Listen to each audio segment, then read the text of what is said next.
What if a 10.0 magnitude earthquake happened? It is a calm, ordinary morning. The sun rises slowly over the horizon, casting a golden glow across the land. The air is still cool from the night. Birds sing lazily in the trees. Somewhere, the smell of bread drifts from a bakery as the first customers arrive. People go about their routines, children on their way to school, office buildings buzzing to life, fishermen preparing nets for the day's catch. And then, without any warning, the ground beneath your feet begins to shift. At first, it's subtle, faint vibration, almost like the rumble of a distant train. Glasses on a table start to tremble. Light fixtures sway slightly. Some people glance around, confused. A few seconds later, the shaking intensifies. Cupboards rattle, windows begin to creak. Dogs bark frantically, sensing what is about to happen. Then it hits full force. The ground heaves violently, throwing people off balance. Pavement splits open in jagged lines, tearing through sidewalks and streets. Ow. Buildings sway like ships in a storm. The roar of the earth fills the air, a deep, low sound that seems to come from everywhere at once. It is as if the planet itself is groaning under some unbearable strain. This is a magnitude 10 earthquake. To grasp what that means, imagine the most powerful quake in recorded history. The 1960 Valdivia earthquake in Chile, magnitude 9.5. It unleashed enough energy to slightly shift the planet's axis and shorten the length of a day. A 10.0 quake would release almost twice as much energy concentrated in a single moment. The difference between a 9.5 and a 10 is not small. The scale is exponential. Every step up means 32 times more power. For such a quake to occur, an enormous section of Earth's crust, possibly thousands of kilometers long, would have to rupture in one continuous break. Centuries, maybe millennia, of tectonic pressure would be released in minutes. This could only happen along one of the planet's most massive fault zones places, where continental and oceanic plates meet and grind together.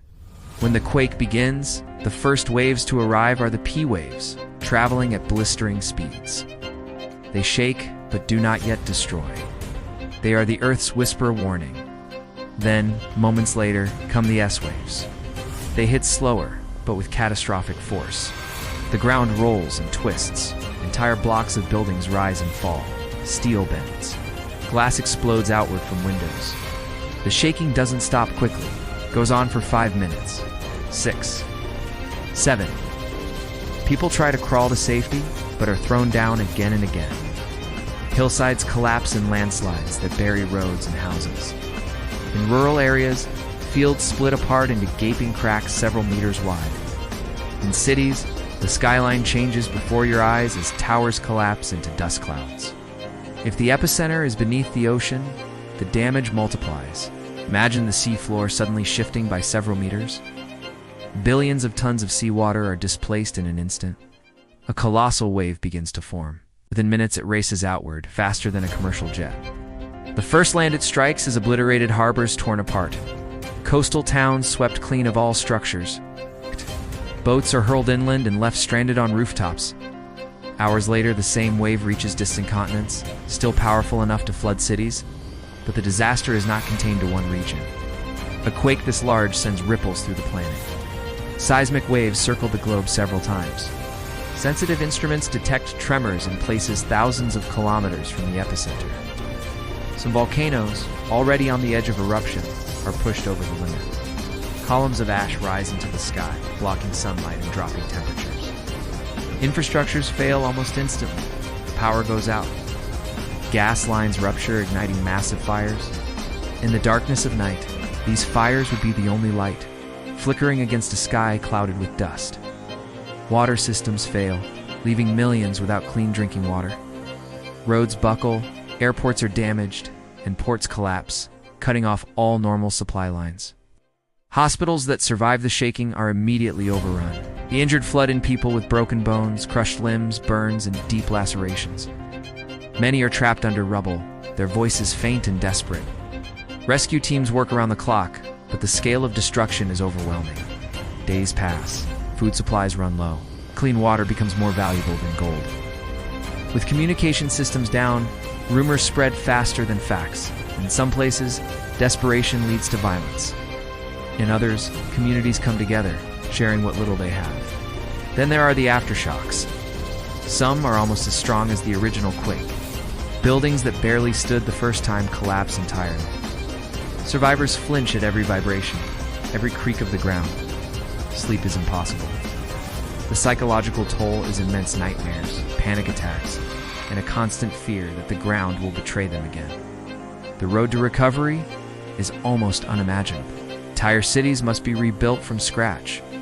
Some areas may never be rebuilt at all if the ground remains unstable. Economies crash, governments struggle to maintain order, and the world's attention is fixed on the disaster zone. International aid pours in, but even with help from every corner of the globe, progress is slow. Yet amid the destruction, there are stories of resilience. People pulling strangers from debris, communities finding ways to cook meals together, children laughing for the first time in weeks as they play in makeshift shelters. Humanity always finds a way to endure, even when the planet itself turns against it. A magnitude 10 earthquake may never happen in our lifetime, but the possibility reminds us of one truth. The Earth is alive. It shifts, it bends, it breaks, and when it does, we are at its mercy. The only defense we have is preparation: stronger buildings, faster warning systems, and the knowledge of how to act when the shaking starts. Picture once more that peaceful morning before the quake. The sun just beginning to rise, the air still cool, the streets quiet. In just a few minutes, everything changes. The world you know is gone, replaced by a landscape of ruin. We cannot stop the earth from shaking. We can choose to be ready.